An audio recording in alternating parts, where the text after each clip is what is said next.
Salut, bonsoir. Ça dépend de l'heure des petits bouts de vidéo, ça. C'est la Gigi qui vient avec une autre vidéo pour vous.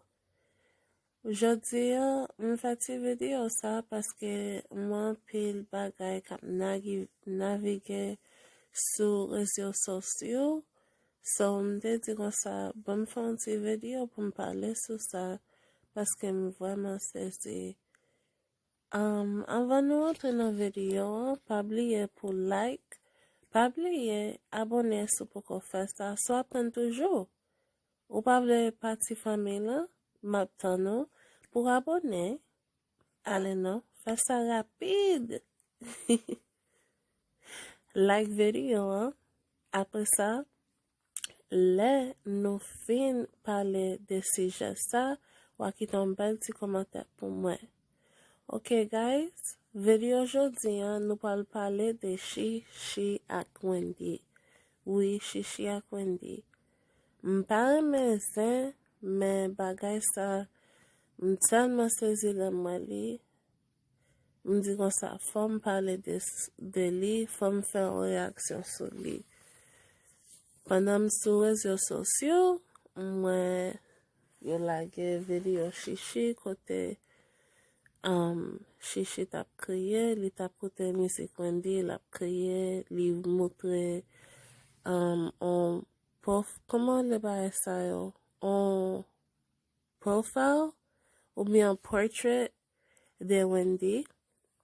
M'pal kite nou gade li pou nou dim sa nou pense. Ok, bon kite nou gade un ti bout konya la.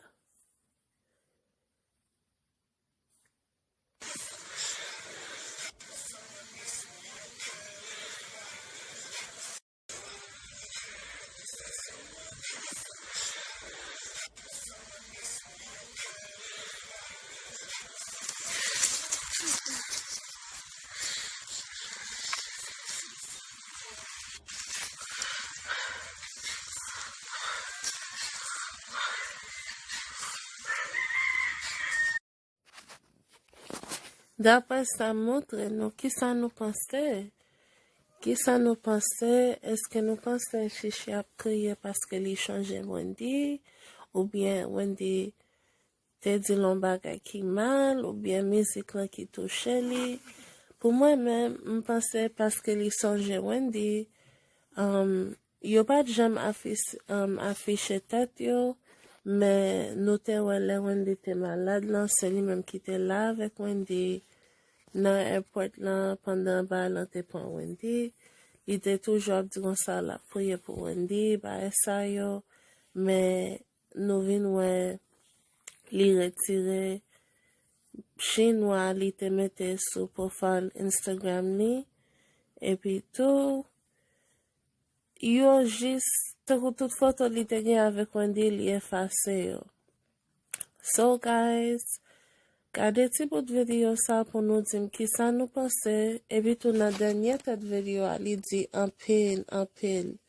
Quelle la pensée pour compte li, qui j'en li songe Wendy, gen un peu moun ka parle, qui dit comme ça, ces outils Wendy li change, ou connaît qui j'en haïtien parle en pile, but, littéralement Wendy en pile, et ça fait me penser que la pensée avec Wendy, la gade photo, profile nan, la gade li, la kriye, la pense avec bel moment yo te passe yo, ça te arrivé toute femme.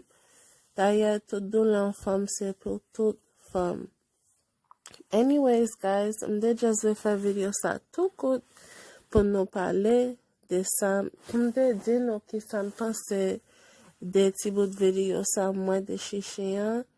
Moi, Wendy la gen l'autre musique tout, m'a quitté parole musique yo là pour nous lire, mais la parler de l'amour, gen la li fait, I don't know, gen la li fait li pour Chichi ou bien, m'ba connaît. D'ailleurs, yo pas de jam affiché yo pas de jam dit rien, but m'a quitté nous lili, but Chichi efface vidéo li te posté, li vin mettre ça après un petit temps. M'a quitté nous l'île. Li di, mes amis, fè atensyon ak Snapchat tande, m'sezi. Moun yo te getan pou ti video yo poste l tout kote. Sa se parol Wendy yo nan mizik la. Map kite nou lil, map kite nou di sa nou pense de li an ba komantèr, men la pale de lan mot.